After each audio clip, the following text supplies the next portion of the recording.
Man, it's amazing to revisit some older games and realize how many of them were ahead of their time. When compared to many modern games, they stand out in almost every aspect. Today, the industry seems too focused on graphics and sales, leaving aside what matters most, the soul of the games. This list brings together 15 games that prove graphics aren't everything.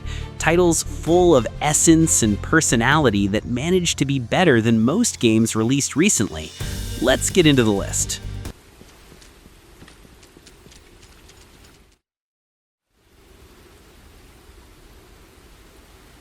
Binary Domain.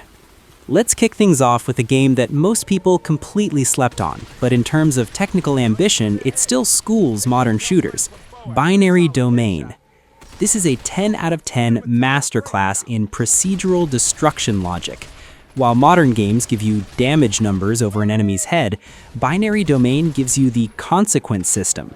Technically, the robot enemies aren't just single models, they are built with modular hitboxes. If you shoot off a robot's leg, it will crawl toward you. If you shoot off its gun arm, it will swap to its other hand. If you blow its head off, it loses its friend or foe detection and starts attacking its own squad. But the real soul is the consequence and trust system.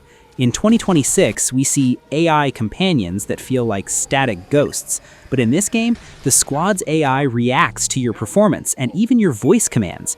The real-time sentiment analysis tracks how you treat your team, and it actually changes how they cover you in battle. It's better than today's games because it treats combat like a physical, changing event. It's not just point and click, it's a technical ballet of metal and oil that feels more next-gen in its feedback than shooters coming out today. It's a mandatory revisit because it reminds us that destruction should be a mechanic, not just a visual effect.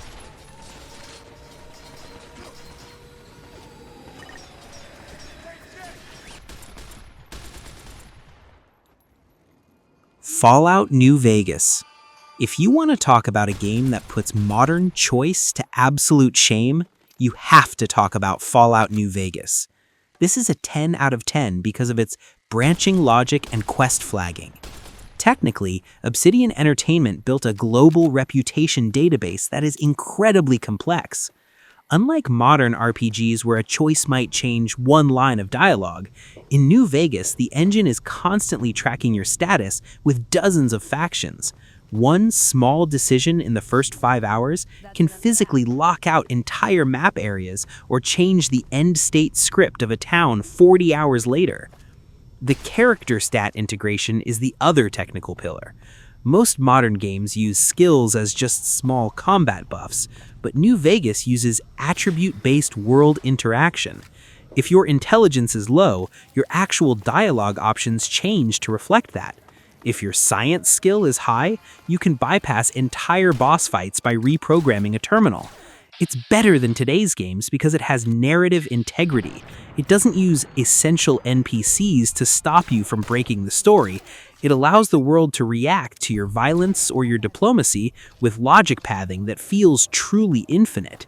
It's a 10 out of 10 because it's a role-playing game in the purest, most technical sense of the word.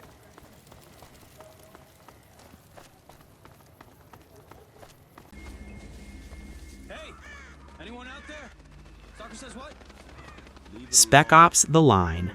This is a game that used its technical environment to play a trick on the player's mind. Spec Ops: The Line is a 10 out of 10 masterclass in environmental narrative decay. Technically, the standout feature is the sand physics and displacement. In 2026, we see sand used as a static texture, but in Spec Ops, the sand is an active combat participant. The engine handles dynamic glass shutter logic.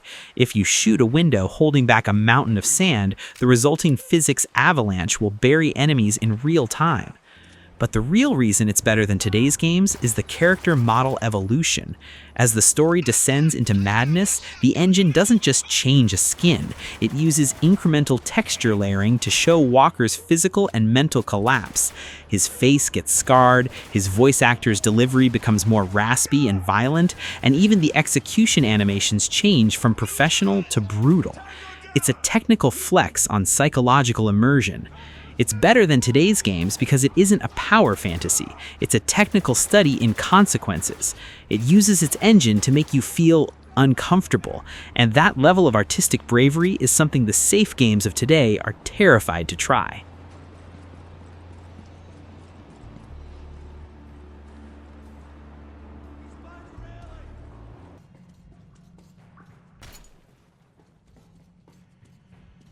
Metro 2033 Redux.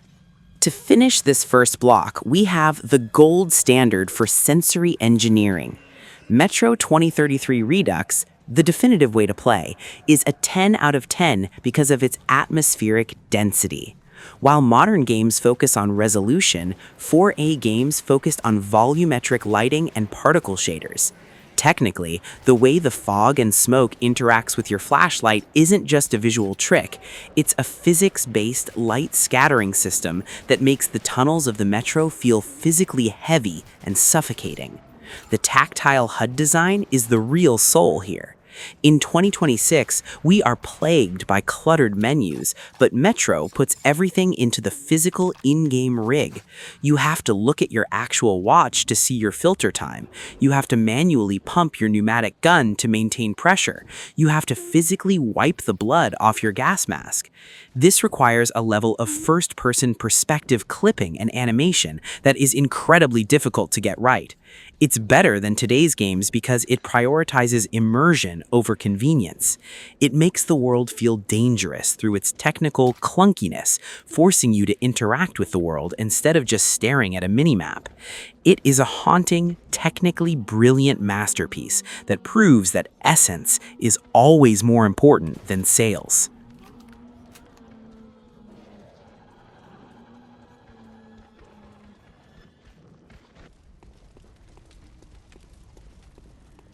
Bloodborne.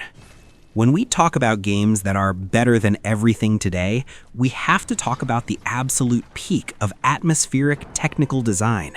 Bloodborne is a 10 out of 10 because of its environmental storytelling geometry.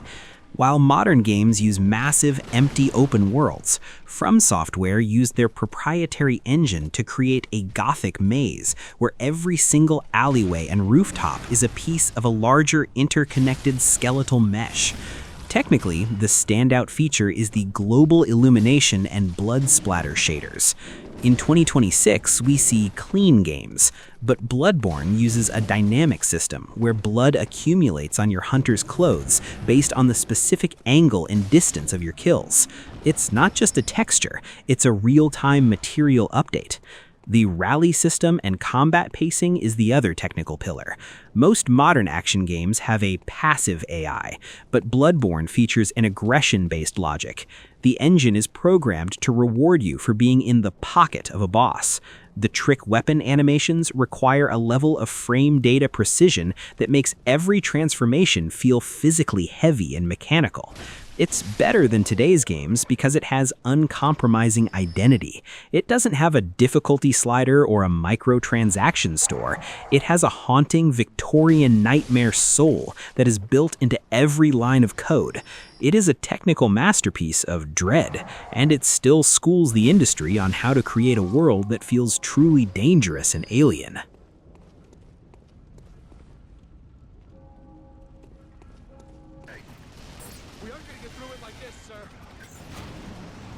Vanquish. Now, let's talk about a game that was so technically fast that the world still hasn't caught up. Vanquish is a 10-10 because of its kinetic physics engine. Developed by Platinum Games, this title features the most responsive movement-to-combat loop ever programmed. The rocket slide mechanic isn't just a gimmick, it's a high-velocity navigation system that requires the engine to handle massive amounts of particle effects and motion blur without dropping a single frame. In 2026, we see clunky shooters, but Vanquish allows you to slide, flip, and slow down time using an AR or augmented reaction mode that is flawlessly synced with the physics of the projectiles. Technically, the boss scale and transformation logic is staggering. Some of the enemies are the size of skyscrapers, and they don't just stay static. They shift, rotate, and reform their geometry in real time.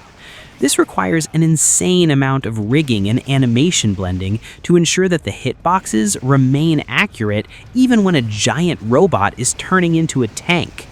It's better than today's games because it is pure, unfiltered adrenaline. It doesn't waste your time with crafting or skill trees that don't matter. It's a 6-hour technical flex that proves that when you have a soul of speed, you can create an experience that never gets old.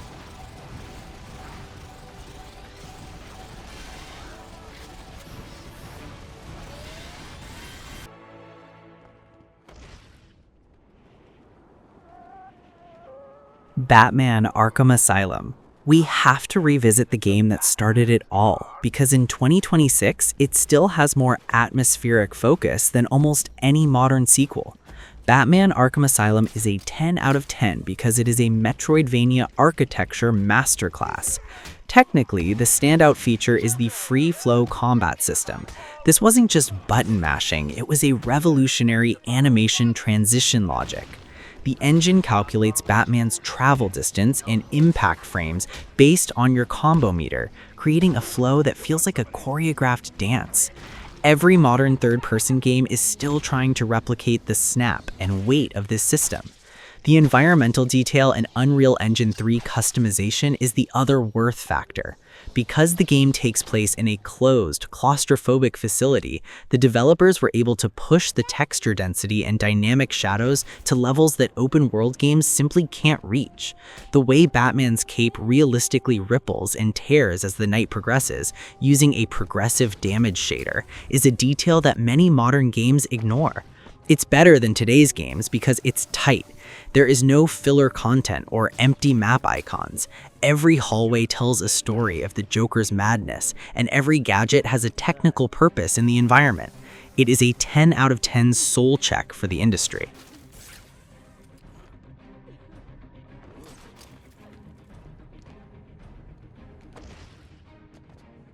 Don't tell me. 3 alarms and the mission is over? Splinter Cell Chaos Theory. To finish this block, we are going back to the grandfather of mechanical stealth perfection. Splinter Cell Chaos Theory is a 10 out of 10 because of its dynamic lighting and acoustic engineering. Even by 2026 standards, the ambient noise meter is a technical marvel. The engine doesn't just detect if you make a sound, it calculates your noise relative to the environmental sound floor. If there's thunder or a loud generator nearby, you can run. If it's quiet, you have to crawl. This dual variable logic is more sophisticated than the stealth in 90% of modern titles. The Shader Model 3.0 implementation back in the day was a landmark for normal mapping and specular lighting. It made Sam's rubber suit and the rain-slicked docks of Panama look incredibly wet and tactile. But the real soul is the sandbox freedom. Every level is a technical playground of light and dark. The AI has a search and suspect script that is incredibly human. They won't just forget about you, they'll stay alert and change their patrol patterns. It's better than today's games because it has tactical integrity. It's a game of patience, high-tech gadgets, and technical precision that makes modern stealth light games feel like they're playing themselves. Thanks. I'm just a grunt. Metal Gear Rising: Revengeance. If you want to talk about a game that technically broke the rules of physics to give the player ultimate power, you have to talk about Metal Gear Rising: Revengeance. This is a 10 out of 10 masterclass in procedural slicing geometry. Platinum Games didn't just give Raiden a sword, they built the Blade Mode engine, which allows for 360-degree real-time object mesh deformation. Technically, this is a nightmare to program. The engine has to calculate exactly where your blade intersects a 3D model, split that model into 2 distinct physics-enabled pieces, and do it all without dropping a single frame. In 2026, most games still use pre-baked destruction, where things break the same way every time, but Rising gives you free-form evisceration. The parry-based combat logic is the other technical soul here. Unlike modern games with passive blocking, Rising requires you to attack into the attack to parry. This requires a level of input latency optimization and animation priority that makes the combat feel incredibly sharp and responsive. It's better than today's games because it has unfiltered technical bravery. It doesn't care about realism in the boring sense, it cares about the technical feel of being a cyborg ninja. The way the music, using a dynamic vocal layering system, kicks in exactly when the boss reaches a certain health threshold is a 10 out of 10 hype mechanic that modern games are still trying to replicate. It's a mandatory revisit because it reminds us that action should be about precision and technical flex.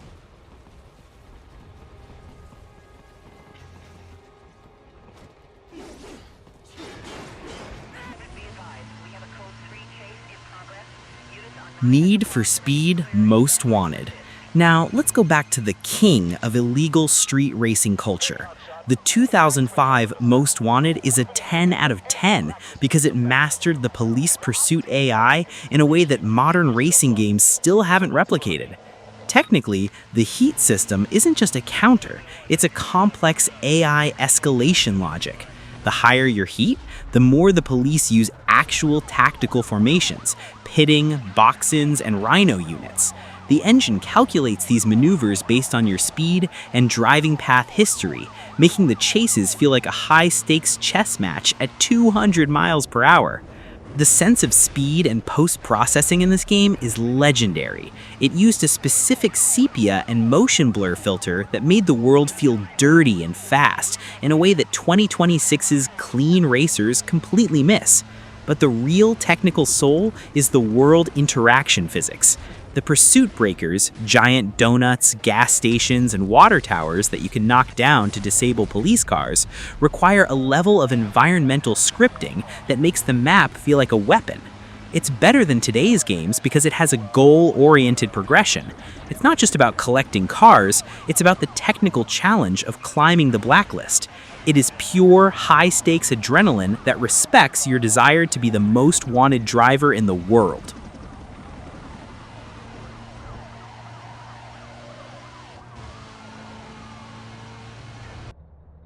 Custom Spring should see you hopping all the way home. Try her out. GTA San Andreas. This is the game that humbled the entire industry through ambition and scale. GTA San Andreas is a 10 out of 10 because of its RPG-light systemic integration. Technically, Rockstar North achieved a level of character transformation logic that modern GTA games actually moved away from. CJ's physical body, his muscle mass, his body fat, and even his driving and flying skills is a set of live variables that change based on your actions. If you eat too much, the engine swaps your model. If you work out, the strength stat increases your melee damage. This is a level of physical presence that 2026 open worlds often ignore in favor of static character models. The map diversity and streaming tech was a miracle for the PS2 era. Moving from the dense streets of Los Santos to the foggy forests of Flint County and the neon lights of Las Venturas required a massive amount of asset swapping and level of detail management. It's better than today's games because it has infinite personality. You can recruit a gang, customize your lowrider with hydraulic physics, and even learn different fighting styles at the gym. It is a 10 out of 10 sandbox because it actually gives you the tools to play in the sand. Replaying it today reminds you that scale isn't just about map size, it's about how many systems you can interact with. Now you in real trouble. Man, I ain't got time for you. I'm walking here.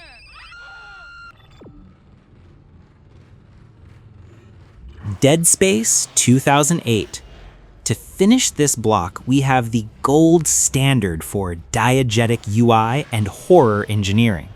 The original Dead Space is a 10 out of 10 because it removed the player-to-game barrier. Technically, the in-world UI projection was a landmark. Your health is on your back, your inventory is a hologram in front of you. This requires the engine to render the UI as a physical 3D object in the game world, allowing it to be affected by the lighting and shadows of the environment. In 2026, we still see flat menus that break immersion, but Dead Space keeps you locked in from start to finish. The strategic dismemberment system is the real technical star. Most modern horror games use bullet sponge AI, but Dead Space features location-based AI scripting. Each limb of a necromorph has its own health pool and dismemberment logic. If you shoot off a leg, the AI's pathfinding changes to a crawl. If you shoot off an arm, its attack logic becomes more desperate. It's better than today's games because it has tactical terror. Every shot counts, and the technical polish of the zero-G segments and the spatial audio creates an atmosphere of quiet dread that modern jump-scare-heavy games simply can't match. It is a haunting, technically brilliant masterpiece that proves that immersion is the most powerful tool in horror.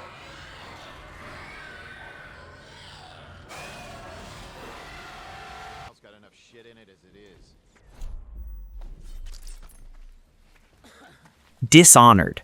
If you want to see a game that puts modern stealth action to absolute shame, you have to look at the masterclass that is Dishonored. This is a 10 out of 10 technical legend because of its systemic sandbox integration.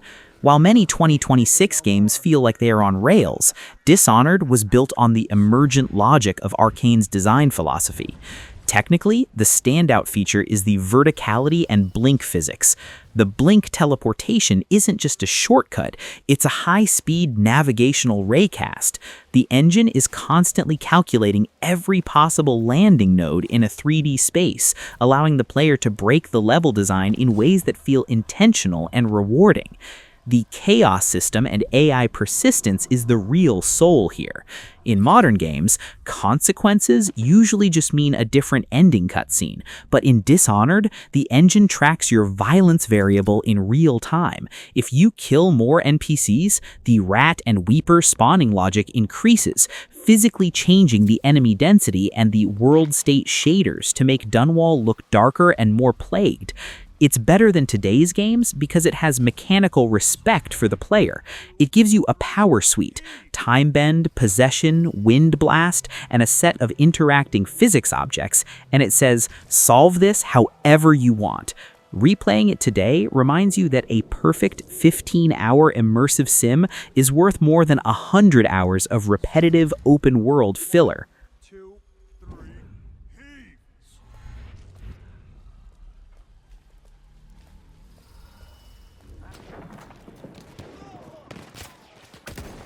Battlefield 1, we have to talk about the most sensory war simulator ever created.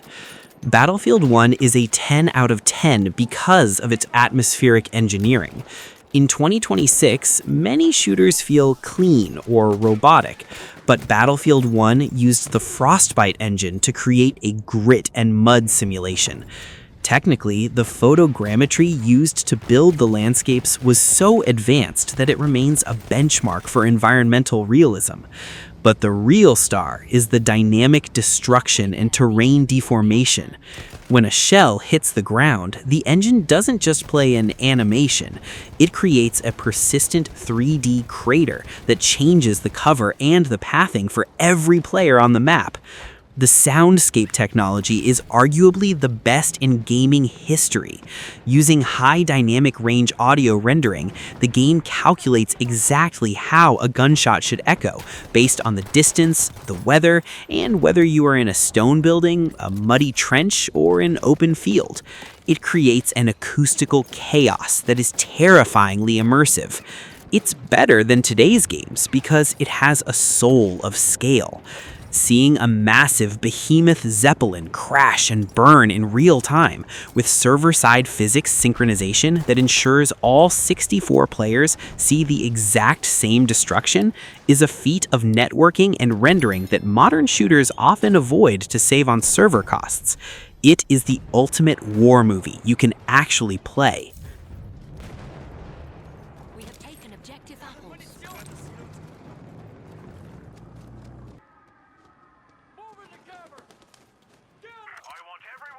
Mafia. To close our list, we have the gold standard for narrative grit and hardcore simulation. Whether you play the original or the remake, Mafia is a 10 out of 10 because of its simulation integrity. While GTA is about chaos, Mafia is about the weight of consequence. Technically, the original was a pioneer in advanced vehicle physics. Back in 2002, the cars had actual weight, gear shifting, and even fuel consumption. The police didn't just chase you for shooting, they gave you a ticket for speeding. This rule-based AI logic made the world feel grounded and mature. The cinematic presentation and scripted pacing is where it truly schools the modern industry. The game doesn't distract you with side activities that don't fit the story. Every mission is a technical set piece, from the legendary racing mission to the grand church shootout, using custom scripting events that make the world feel like it was handcrafted by a film director. It's better than today's games because it has artistic focus. It's a tragedy about the mob, told through a lens of technical realism that refuses to hold your hand. Replaying it in 2026 is a palate cleanser. It's a reminder of a time when open world was just a beautiful backdrop for a masterpiece of storytelling. It is the perfect somber note to end our revisit list on. All officers, search is called up. Repeat. Okay. We lost them. And that is our definitive list. 15 games that aren't just good for their time, but are better than the majority of what we're seeing in 2026. These games were created by developers who weren't afraid to take risks, who were obsessed with details like the feel of a perfect parry, the real weight of a car, or the logic behind a meaningful choice. Now I have to ask you, which of these 15 legends are you booting up tonight? And more importantly, did I miss a game that you think is better than any modern release? Let's start a discussion in the comments.